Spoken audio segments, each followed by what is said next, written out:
Hello बच्चा लोग, कैसे हैं आप सभी। उम्मीद करता हूँ मस्त होंगे, स्वस्थ होंगे और अपने अपने एग्जाम की तैयारी में लगे होंगे। तो देखो, ये आज हम 12 अप्रैल में जो कल की शिफ्ट थी उसमें थर्ड शिफ्ट को आज हम डिस्कस करेंगे। ठीक है, तो इसमें भी देखते हैं कैसे कैसे क्वेश्चंस आए कि, लेकिन रीजनिंग का जो लेवल है वो यहाँ पर थोड़ा अच्छा रहा है। ठीक है, कि जो सीरीज अपने पास बन रही है, जो मिसिंग नंबर है वो थोड़े से टफ हमारे पास इसमें देखने को मिले। लेकिन मैथ का देखते हैं, मैथ का सिंपल है। ठीक है, कोई ज्यादा टफ क्वेश्चन नहीं है, किस तरह से करना है वो समझ लेते हैं। देखो, circle with the center O and a point P outside from the circle. देखो, ये लास्ट अब ये जो हम करा रहे हैं, एनालिसिस हम करा रहे हैं, इसका बेनिफिट है। क्यों? क्योंकि ये सेम क्वेश्चन सेकंड शिफ्ट में भी आया था। उसमें ये बोला था कि अगर सर्किल का सेंटर ओ है, किसी आउटसाइड पॉइंट पी से दो टेंजेंट ड्रॉ की जा रही है, और यहाँ पर भी वो सेम ही चीज बोल रहा है। ये दो टेंजेंट ड्रॉ की जा रही है जो कि है P A and P B. ठीक है, और एंगल जो ए पी बी है, ए पी बी है, वो 50 डिग्री है। तो हमें बताना है एंगल ओ ए बी क्या होगा, ओ ए एंड बी। थोड़ा बी इधर निकल गया, तो ये बी को पहले ज्वाइन कर देता हूँ, और ये ए, ये वाला जो एंगल होगा वो क्या होगा। तो मैंने वहां भी बताया था कि ये जो एंगल होता है वो इस एंगल का हाफ होता है। तो यहाँ से थीटा इज इक्वल टू 50/2 हो जाएगा, और ये 25 डिग्री हमारा आंसर होगा। ठीक है, कोई दिक्कत नहीं है। नेक्स्ट क्वेश्चन पे चलते हैं। Raghav spend 80% of his income.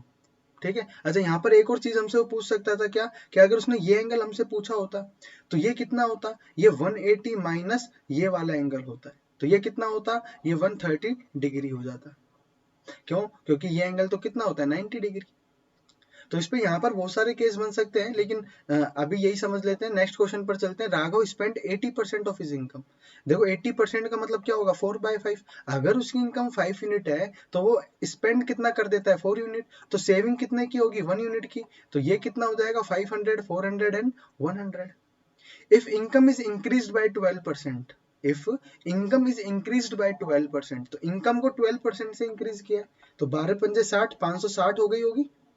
And expenditure is increase by, expenditure को 17.5% से इंक्रीज कर दिया। तो 17.5 का 4 टाइम का 500 का 20, 700 का 28, 30, 4 3 7, तो 70 रुपए बढ़ गया होगा। तो 470 उसका खर्चा हो गया। अब देखो, 560 इनकम है, 470 का वो खर्चा कर देता है, तो बचा कितना, 90 रुपया। तो उसकी सेविंग में कितने की कमी आ गई, 10 की कमी आ गई, कितने में, 100 में।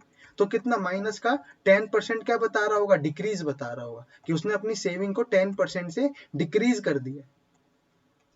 नेक्स्ट क्वेश्चन देखते हैं। Mark price of an article is 1280। ये मार्क प्राइस है, एमपी है।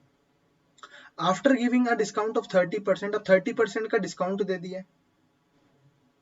अब 30% का डिस्काउंट दे दिया। मेक्स अ प्रॉफिट ऑफ 12%, मतलब 30% का डिस्काउंट देने का मतलब है कि उसे 70% में बेचा होगा मार्क प्राइस के।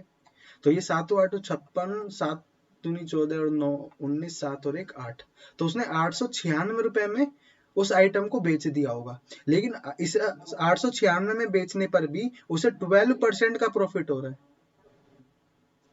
ठीक है, उसे कितने का हो रहा है, 12% का प्रॉफिट हो रहा है। 12% मतलब क्या होगा, 12% मतलब अगर 100 रुपए का कोई आइटम है, अगर 100 रुपए का कोई आइटम है, तो उसे 12 का प्रॉफिट हो रहा होगा, मतलब 112 में वो उसे बेच रहा होगा। और 112 यूनिट की वैल्यू कितनी है, 896। तो ये तो 12 8 96 और 8 से मल्टीप्लाई करेंगे तो ये इजीली मिल जाएगा। तो कॉस्ट प्राइस क्या होगी, क्योंकि कॉस्ट प्राइस ही हमसे पूछा है। तो 100 रुपी कॉस्ट प्राइस थी, 100 यूनिट कॉस्ट प्राइस थी, तो इसे 8 से मल्टीप्लाई कर देंगे, कितना होगा, 800। तो कॉस्ट प्राइस सीपी क्या आ गया हमारे पास, 800। यही फाइनल आंसर होगा। कुछ नहीं, हमें मार्क प्राइस दिया हुआ था, डिस्काउंट बोला है, तो सेलिंग प्राइस पर पहुंचे हम, ये सेलिंग प्राइस आ गया। और हमें ये बोला है कि अगर इसमें इतने में बेचा है तो 12% का प्रॉफिट हो रहा है। 12% का प्रॉफिट मतलब 112 यूनिट में बेचा होगा, और 112 यूनिट की वैल्यू कितनी आ गई, 896। तो एक यूनिट की वैल्यू कितनी आई, 8। हमें निकालना है 100 यूनिट, तो 8 से मल्टीप्लाई करके 800 हमने कॉस्ट प्राइस निकाल दी। अब देखो, a triangle P Q R is an isosceles triangle. देखो, एक ट्राइंगल पी क्यू आर में बना देता हूं, और ये आइसोसेलेस ट्राइंगल है, और ये बोला भी है कि पी क्यू भी 25 है और पी आर भी 25 है। ठीक है, P S is the median. अब पी से एस पर कोई मीडियन हमने ड्रॉ की, ये यहाँ पर बात समझने की ये है कि आइसोसेलेस ट्राइंगल में जो मीडियन हम ड्रॉ करेंगे वो एंगल बाइसेक्टर का भी काम कर रही होगी, वो परपेंडिकुलर बाइसेक्टर का भी काम कर रही होगी, और वो मीडियन तो है ही। तो यहाँ पर ये एंगल 90 डिग्री का होगा और ये दोनों लेंथ इक्वल होंगी। और जो पीएस की लेंथ है वो 7 है। अब देखो 25 और 7 और ये किसका ट्रिपलेट हो गया, 7, 24 और 25 का। तो ये लेंथ अगर 24 है, मैंने बोला ये इक्वल होगी, तो ये टोटल लेंथ कितनी होगी 48। और यहाँ पर यही हमसे पूछा था क्यूआर की लेंथ बताओ क्या होगा। अगले क्वेश्चन पे चलते हैं। A truck covers a certain distance 480 kilometre in certain time. ये क्वेश्चन ऑप्शन से होने वाला है, ठीक है। इसमें बोला है कि 480 kilometre in a certain time वो ट्रेवल कर लेता है। तो डिस्टेंस कितना है 480 है, ठीक है। वो कह रहा है कि यदि वो if it reduces the speed bye 8 kilometre per hour, अगर वो अपनी स्पीड 8 किलोमीटर पर आवर से कम कर देता है तो उसका जो टाइम पहले लग रहा था उसमें 2 घंटे ज्यादा लगने लगेंगे। तो 50% ऑफ द ओरिजिनल स्पीड बताना है। तो देखो अपने पास ऑप्शन होंगे यहाँ पर ए बी सी डी, यहाँ से जल्दी होगा तो उनका डबल कर लेंगे, वो एक्चुअल स्पीड होगी क्योंकि 50% हमारे पास ऑप्शंस में होगा, ठीक है। तो देखो जब मैं 48 की स्पीड से चलूंगा, यहाँ पर तो सोचना भी ज्यादा नहीं है। अगर मैं 48 की स्पीड से चला और 10 आवर्स के लिए मैं चला तो ये कितना आ गया 480 आ गया किलोमीटर्स, ठीक है। अब क्वेश्चन में क्या बोल रहा है कि अगर वो अपनी स्पीड को 8 से कम कर देता है, तो 8 से कम करेगा मतलब 40 हो जाएगा। तो टाइम कितना बढ़ जाएगा, 2 घंटे। तो 2 घंटे का टाइम बढ़ गया तो 12 हो गया। तो भी डिस्टेंस कितना है 480 है। तो ये वाली वैल्यू सेटिस्फाई कर रही होगी क्योंकि इस स्पीड से ट्रेवल कर रहा है, 48 की स्पीड से ट्रेवल कर रहा है। हमें बताना 50% है तो 48 का हाफ कितना होगा 24। तो ऑप्शन में जो 24 होगा वही फाइनल आंसर होगा। नेक्स्ट क्वेश्चन देखो, यहाँ पे सेक फाई हमें दिया हुआ है, ठीक है। अब यहाँ पर हम देखें, देखो ये कुछ नहीं है, एंगल ही होता है। जैसे थीटा है, साई है, ये फाई होता है, ये सब एंगल को रिप्रेजेंट करते हैं, ठीक है। तो इनसे घबराना नहीं है, हमें तो एक एंगल समझना है यहाँ पर। तो ये सेक क्या बताता है, हाइपोटेनियस अपॉन बेस में रिलेशन देता है। तो यहाँ से परपेंडिकुलर निकाल लेंगे। अब देखो ये रेगुलर यूज होने वाला ट्रिपलेट तो है नहीं, तो यहाँ से hypotenuse square minus base square हमारा परपेंडिकुलर स्क्वायर होगा। हाइपोटेनियस कितना है 65 का स्क्वायर, ये माइनस होगा 63 के स्क्वायर से, तो हमें परपेंडिकुलर स्क्वायर मिल जाएगा। देखो कैलकुलेशन ज्यादा टफ नहीं है, ए स्क्वायर माइनस बी स्क्वायर की आइडेंटिटी लगा देंगे। 65 माइनस 63, 65 प्लस 63, है ना। अगर ट्रिपलेट याद भी नहीं है, क्योंकि ऐसा ट्रिपलेट बार बार यूज नहीं होता है, कभी कभी आता है, तो देख लेते हैं। ये 8 आएगा 12, 128, ये कितना हो जाएगा 256, और ये किसका स्क्वायर होता है 16 का। तो यहाँ से परपेंडिकुलर जो आ गया वो कितना आ गया 16 आ गया। चलो अच्छी बात है। अब हमें 8 कोसेक चाहिए। कोसेक क्या होता है हाइपोटेनियस अपॉन परपेंडिकुलर, तो ये 8 हो जाएगा। माइनस कोट क्या होता है बेस अपॉन परपेंडिकुलर, सॉरी 8 नहीं 16 होगा, परपेंडिकुलर से कितना है 16 है, ठीक है। यहाँ से 16 कॉमन ले लिया, ये ऊपर एलसीएम ले लिया, सॉरी 16 का एलसीएम लिया, तो ये 65 माइनस 63 2 होगा, तो ये 1/8 होगा, और 8 मल्टीप्लाई में इससे कैंसिल आउट होके फाइनल आंसर 1 आएगा, ठीक है।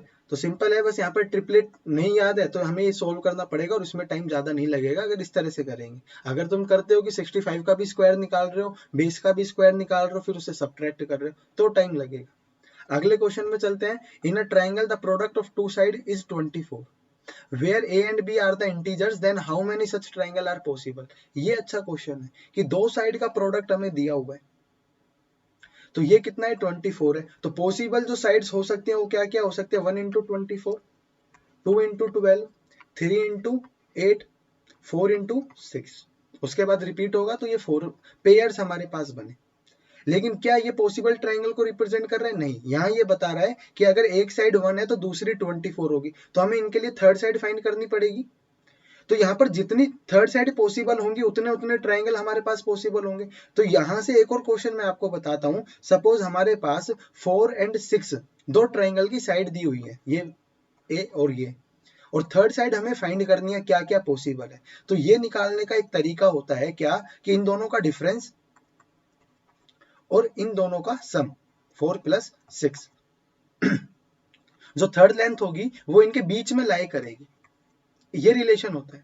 तो ये 2, ये जो थर्ड साइड होगी वो 2 से तो ग्रेटर होगी और 10 से लेस होगी। मतलब थर्ड साइड की पॉसिबल वैल्यूज क्या है 3, 4, 5, 6, 7, 8, 9, ये थर्ड साइड की पॉसिबल लेंथ होंगी, ठीक है। तो ये कितनी आई 1 2 3 4 5 6 7, 7 ये 3 3 और 1, अब ये निकालने का डायरेक्ट तरीका भी होता है, क्या होता है कि जो लीस्ट साइड है, जो छोटी साइड है दोनों साइडों में, उसका 2 से मल्टीप्लाई करो और -1 कर दो, तो 4 2 8 -1 कितना आएगा 7, तो भी हम डायरेक्ट निकाल सकते हैं। तो देखो यहां से कितने 1 इंटू 2 2 -1 1, यहां से 2 2 4 -1 3, यहां से 3 2 6 -1 5 और यहां से 7। तो इतने पॉसिबल ट्राइंगल्स होंगे अपने पास हर केस में, पॉसिबल ट्राइंगल्स। ये वाली सिचुएशन सभी में सेट करके देखो, ये वाले नंबर ऑफ ट्राइंगल को रिप्रेजेंट कर रहे होंगे, क्योंकि जितनी थर्ड साइड पॉसिबल हो सकती है उतने ट्राइंगल हम बना सकते हैं इन दो साइड से, है ना। तो 7 ट्राइंगल हम इससे बना सकते थे, 5 ट्राइंगल हम इस पेयर से बना सकते थे, और 3 इससे और 1 इससे, तो 1 3 4 5 9 और 7 16, तो टोटल हम 16 ट्राइंगल बना सकते हैं। तो इसका जो आंसर होगा वो 16 होगा। अब इतना सारा आपको करना नहीं है, बस आपको ये निकालना था और ये डायरेक्ट निकालना था, ये आपको पता होना चाहिए, इसलिए समझाया। नेक्स्ट हम चलते हैं क्वेश्चन पर। यहां में x minus y minus z दिया हुआ है, एलजेब्रा का क्वेश्चन है, किसी एक वेरिएबल को 0 मान लो। यहाँ पर हम z को 0 मान सकते हैं इजीली, क्यों, क्योंकि फिर एक ही वेरिएबल में बचेगा तो अच्छा है, तो z को 0 बोल दो। z को 0 बोला तो ये 0 बना और ये 0 बना, तो ये x square plus y square upon y square, तो यहाँ से x इज इक्वल टू क्या आ गया, y आ गया। तो यहाँ से ये x को y लिख सकते हैं, तो y square plus y square 2y square divide by y square, तो वाई स्क्वायर से वाई स्क्वायर कैंसिल, तो 2 आंसर। अगले क्वेश्चन पर आ जाते हैं। A B C do any work in 3 hour. देखो तीनों अगर किसी काम को करने लग रहे हैं ना, तो उन्होंने 3 घंटे में ही काम को कर दिया। ए अगर उस काम को कर रहा है तो 8 घंटे में कर रहा है, बी उस काम को कर रहा है तो 6 घंटे में कर रहा है, तो सी बताओ उस काम को कितने टाइम में करेगा। तो देखो एलसीएम ले लेते हैं, 8 तिया 24, एलसीएम लिया 3 8 24, 8 तिया 24, 6 चौक 24, तो ये क्या आ गया, एफिशिएंसी का रेशियो आ गया। देखो ए और बी की टोटल एफिशिएंसी का सम कितना आएगा 7, जबकि तीनों का कितना है 8, तो सी की जो एफिशिएंसी होगी वो कितनी होगी 1 होगी एफिशिएंसी। तो टाइम निकाल लेते हैं, टोटल वर्क उसे करना है 24 और एक एफिशिएंसी से करना है, तो कितने दिन लग रहे होंगे 24 दिन लग रहे होंगे, घंटे सॉरी, टाइम किस में दिया हुआ है, आवर्स में दिया हुआ है, तो 24 घंटे का उसे टाइम लग रहा होगा, तो इसका जो आंसर होगा 24 घंटे होगा। नेक्स्ट क्वेश्चन देख लेते हैं। 2 सर्किल टच ईच अदर, मान लो एक सर्किल ये है, तो सर्किल बना लेते हैं पहले।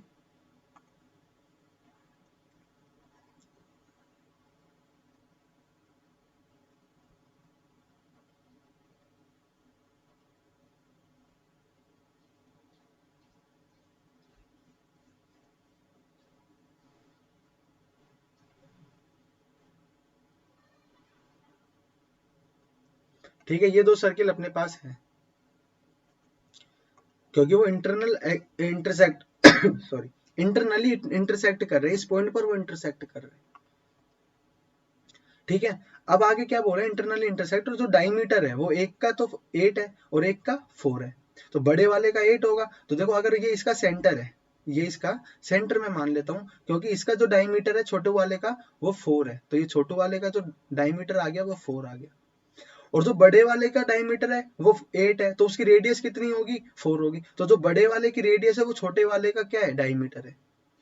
तो find the distance between their centres, तो हमें उनके सेंटर का ये बताना, तो इस छोटू का सेंटर ये होगा, बड़ू का सेंटर ये होगा, और इनके बीच का जो डिस्टेंस होगा वो 2 होगा, क्योंकि तो डायमीटर है ना 4 तो प्रॉपर, तो ये रेडियस होगी छोटू ट्राइंगल की, और रेडियस कितनी हो जाएगी डायमीटर बाई हाफ, तो ये 2 आंसर।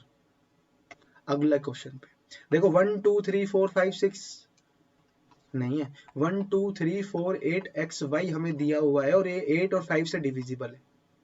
अगर 5 से डिविजिबल होगा तो देखो y क्या क्या होना चाहिए, 0 या 5 होना चाहिए।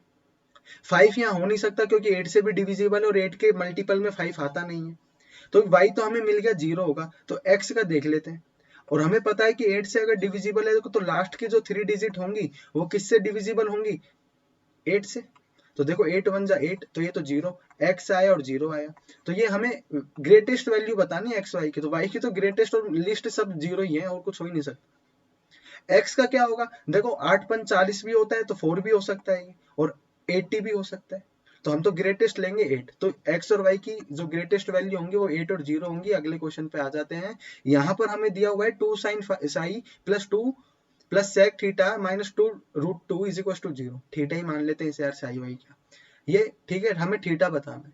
तो यहाँ पर देखो 4 ऑप्शन दिए हुए होंगे, उन चारों ऑप्शन में एंगल दिए हुए होंगे, पुट कर चेक कर लेंगे तो 45 डिग्री सेटिस्फाई कर जाएगा, क्योंकि यहाँ पे √2 आ रहा है और बाकी किसी वैल्यू में 2 आता है, यहाँ पर √2 इन दोनों के पास है नहीं, तो फिर 45 डिग्री सेटिस्फाई कर रहा होगा। करके देख लेते हैं, ये 1/√2 प्लस √2 माइनस 2√2 0 आना चाहिए, तो ये तो √2 बना, √2 प्लस √2 माइनस 2√2 0। ये अच्छा क्वेश्चन है। देखो पहली बात तो यहाँ पर a दिया हुआ है और a दिया हुआ है तो हमसे पूछा क्या है, √a में रिलेशन पूछा है ना। तो √a निकालने के लिए क्या होगा, देखो √a हमें यहाँ से निकालना है तो इसका स्क्वायर रूट करना पड़ेगा, तो ये परफेक्ट स्क्वायर बन रहा होगा, मतलब यहाँ पर स्क्वायर बन रहा होगा इस तरह से।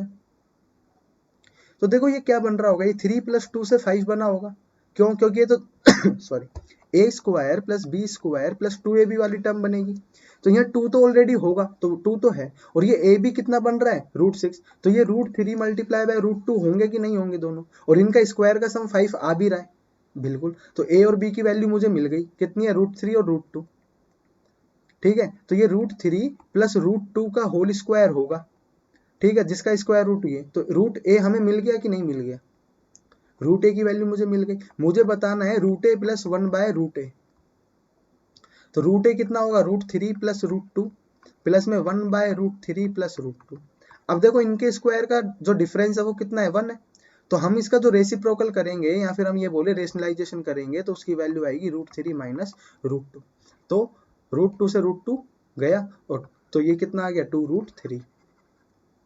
अगले क्वेश्चन पर आ जाते हैं। यहाँ पर x की पावर 4 में दिया हुआ है और x की पावर 1 में पूछा है, तो कुछ नहीं, x² + 1/x², क्या करो 1 मिनट, यहाँ पर दोनों तरफ 2 ऐड कर दो, 2 ऐड कर दोगे तो यहाँ पर हम x की पावर 2 और 1/x की पावर 2 से भी तो मल्टीप्लाई कर सकते हैं, क्योंकि ये तो कैंसिल आउट हो जाएगा, 1 में कोई फर्क नहीं पड़ रहा। ये किसका स्क्वायर बना, x² + 1/x² का होल स्क्वायर बना, इज इक्वल टू में 6889 बना, तो ये तो परफेक्ट स्क्वायर होना चाहिए। तो देखो ये 64 किसका होगा, 60 का होगा, नहीं 80 का होगा, 80 का, 8 × 64 होता है, तो 80 का 6400 होगा, तो 80 के बाद ही होगा, 81 हो सकता है, यूनिट डिजिट 9 है, यूनिट डिजिट 9 है। अच्छा यहाँ पर ये भी हो सकता था कि -2 ले ले हम, देखो -2 लेते तो ये बनता 6885, और 5 लेते तो 80 के बाद तो 5 तो यूनिट डिजिट पे सिर्फ 5 पर ही आता, तो 85 होता, 85 का स्क्वायर ज्यादा निकल जाएगा इससे,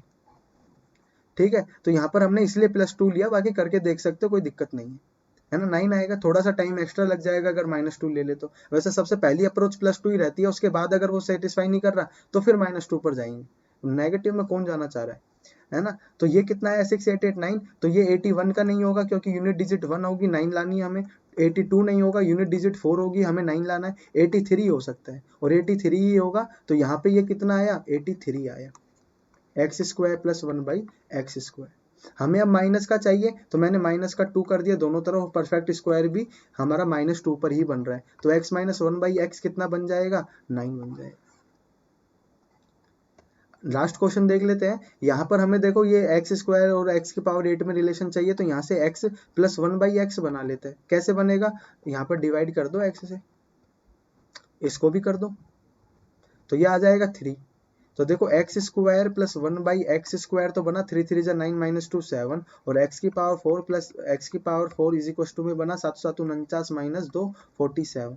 हमें चाहिए x की पावर 8 + 1/x की पावर 8, और ये क्या होगा 47 का स्क्वायर, तो 47 का स्क्वायर निकाल लेते हैं, 7 चौक 28 और 32, 7 चौक 28, 4 चौक 16 और 2 18, 9 10 8 3 11 और 1 12 और 22, 2209 आया, ठीक है। और एक हमें x² + y² x² + 1/x² चाहिए, तो ये दोनों रिजल्ट हमें मिल गए और इसकी हेल्प से अब हम इसे इजीली सोल्व कर लेंगे, ठीक है। वैल्यू रखनी है यहाँ पर 3 × 2209 plus x² + y² x² + 1/x² कितना होगा 7, तो इसे 3 से मल्टीप्लाई किया और 7 ऐड करना है, फाइनल आंसर हो जाएगा। आज की शिफ्ट में इतना ही था, ठीक है। नेक्स्ट शिफ्ट में मिलेंगे, तब तक के लिए वीडियो को लाइक शेयर एंड सब्सक्राइब कीजिए, ठीक है।